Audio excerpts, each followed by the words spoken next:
അസ്സലാമു അലൈക്കും വറഹ്മത്തുള്ളാഹി വബറകാതുഹു. ഇന്ന് ഞാൻ പറയാൻ പോകുന്ന വിഷയം ഇബ്രാഹിമിയ സ്വലാത്തിൻ്റെ മഹത്വങ്ങളെക്കുറിച്ചിട്ടാണ്.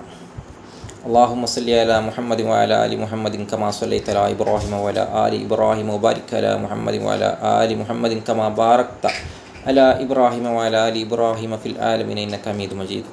ആരെങ്കിലും ഈ സ്വലാത്ത് ചൊല്ലിയാൽ ഞാൻ അന്ത്യനാളിൽ അവന് സാക്ഷ്യം വഹിക്കുകയും അവന് വേണ്ടി ശുപാർശ നടത്തുകയും ചെയ്യും. ബുഖാരി ഹദീസിൽ കാണാം. ഈ സ്വലാത്ത് 1000 പ്രാവശ്യം ചൊല്ലിയാൽ നബി സല്ലല്ലാഹു അലൈഹി വസല്ലമയെ സ്വപ്നത്തിൽ കാണുമെന്ന് ചില പണ്ഡിതന്മാർ പറഞ്ഞിട്ടുണ്ട്. അല്ലാഹുമ്മ സ്വല്ലി അലാ മുഹമ്മദിൻ അബ്ദിക വറസൂലിക നബിയിൽ ഉമ്മി വഅലാ ആലി മുഹമ്മദിൻ വഅസ്വാജി വസുരിയതി കമാ സ്വല്ലൈത അലാ ഇബ്രാഹിമ വഅലാ ആലി ഇബ്രാഹിമ വബാരിക് അലാ മുഹമ്മദിൻ നബിയിൽ ഉമ്മി വഅലാ ആലി മുഹമ്മദിൻ വഅസ്വാജി വസുരിയതി കമാ ബാറക്ത അലാ ഇബ്രാഹിമ വഅലാ ആലി ഇബ്രാഹിമ ഫിൽ ആലമീന ഇന്നക ഹമീദും മജീദ്. ഇമാം നവവി റളിയല്ലാഹു അൻഹു പറയുന്നു, ഈ സ്വലാത്ത് ഇമാം ബുഖാരിയിലും മുസ്ലിമും റിപ്പോർട്ട് ചെയ്ത കാരണത്താൽ മറ്റുള്ളതിനേക്കാൾ ഏറ്റവും മഹത്വമുള്ളതാണ്. ഇബ്രാഹിം നബി അലൈഹിസ്സലാമിനെ ചില കൽപ്പനകൾ കൊണ്ട് അള്ളാഹു പരീക്ഷിച്ചു. കൽപ്പനകൾ ഭംഗിയായി നിറവേറ്റി പരീക്ഷണങ്ങളിൽ പൂർണ്ണമായി വിജയിക്കുകയും ചെയ്തു. അള്ളാഹു പറഞ്ഞു, ഓ ഇബ്രാഹിം, ഞാൻ നിനക്ക് മനുഷ്യർക്ക് നേതാവാക്കുകയാണ്. ഇത് കേട്ട് ഇബ്രാഹിം നബി അലൈഹിസ്സലാം പ്രാർത്ഥിച്ചു, എൻ്റെ സന്തതികളിൽ നിന്നും നീ നേതാക്കളാക്കണമേ. ഈ പ്രാർത്ഥന അള്ളാഹു സ്വീകരിച്ചു. തൽഫലമായി പുത്രൻ ഇസ്മായിൽ അലൈഹിസ്സലാമിൻ്റെ സന്താന പരമ്പര വഴി മുഹമ്മദ് നബി സല്ലല്ലാഹു അലൈഹി വസല്ലമയെ ജന്മമെടുത്തു. അനദൗഹത്തി ഇബ്രാഹിം, ഞാൻ ഇബ്രാഹിം നബിയുടെ പ്രാർത്ഥനയാണ് എന്ന് പ്രവാചകൻ സല്ലല്ലാഹു അലൈഹി വസല്ലമ പറഞ്ഞു. ഈ പ്രാർത്ഥന ഈ അർത്ഥത്തിലാകുന്നു അമ്പിയാക്കളും ഔലിയാക്കളും സെയ്ദന്മാരും പണ്ഡിതരും ഉന്നതരായ നേതാക്കളും ആരിഫീങ്ങളും പിന്നീട് ഇബ്രാഹിമിയ പരമ്പര വഴി പിറവിയെടുത്തത്. അതും ഇബ്രാഹിം അലൈഹിസ്സലാമിൻ്റെ പ്രാർത്ഥനാ ഫലമായിരുന്നു. ഈ ഉമ്മത്തിന് അതും വലിയ അനുഗ്രഹമായി. ഇബ്രാഹിം നബി അലൈഹിസ്സലാമും ഇസ്മായിൽ അലൈഹിസ്സലാമും ചേർന്ന് കഅബാലയം പുതുക്കി പണി പൂർത്തിയാക്കിയ സമയത്തും അവർ ഒരു പ്രാർത്ഥന നടത്തി. ലോകാവസാനം വരെ ഹജ്ജിനായി എത്തുന്ന എല്ലാവർക്കും വേണ്ടിയായിരുന്നു ആ പ്രാർത്ഥന. ഞങ്ങളുടെയും ഞങ്ങളുടെ സന്താനങ്ങളിൽ നിന്നുള്ളവരെയും നിന്നെ ഭയപ്പെട്ടു വഴിപ്പെടുന്നവരാക്കാതിരിക്കണമെന്നും സന്തതികൾക്ക് വേദവും വിജ്ഞാനവും അഭ്യസിച്ച് അവരെ സംസ്കരിക്കുന്ന ഒരു ദൂതനെ എൻ്റെ സന്താനങ്ങളിൽ നിന്ന് നീ നിയോഗിക്കണമെന്നും മക്കാ നാടിനെ എന്നും നിർഭയത്വമുള്ള അഭയകേന്ദ്രമാക്കണമെന്നും അവിടെ വസിക്കുന്ന വിശ്വാസികൾക്കെല്ലാം കായ്ക്കനികൾ നൽകണമെന്നും ഹജ്ജിനെത്തുന്ന എല്ലാവരെയും നിൻ്റെ കാരുണ്യം കൊണ്ട് പൊതിയണമെന്നും അന്നവർ പ്രാർത്ഥിച്ചു.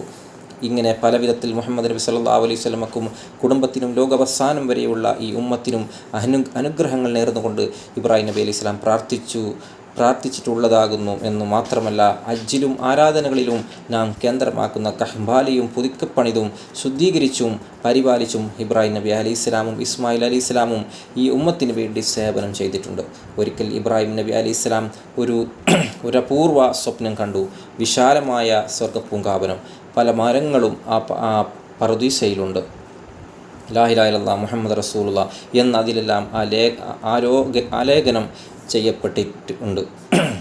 അത് കണ്ട് അത്ഭുത സ്തംഭനായ ഇബ്രാഹിം നബി അലൈഹി സ്വലാം വിസ്മയപൂർവ്വം ജിബ്രീൽ അലൈഹി സ്വലാമിനോട് കാര്യങ്ങൾ അന്വേഷിച്ചു.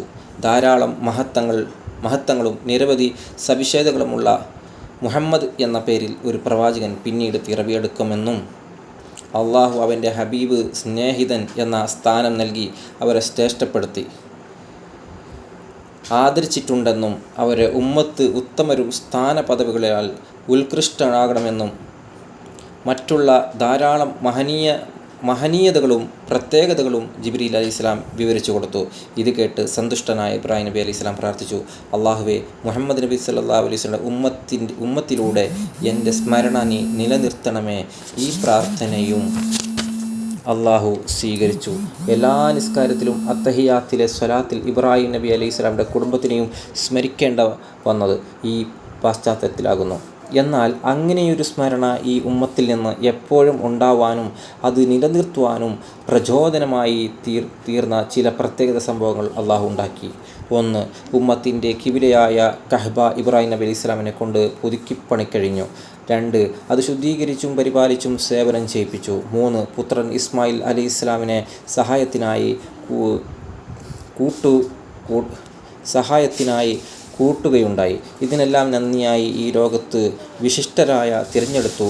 ഖലീൽ, ചങ്ങാതി എന്ന പദവി നൽകുകയും പരലോകത്ത് സജ്ജനങ്ങളിൽ പെടുത്തിയും ഇബ്രാഹിം നബി അലൈഹി സ്വലാമിനെ അള്ളാഹു ആദരിച്ചു.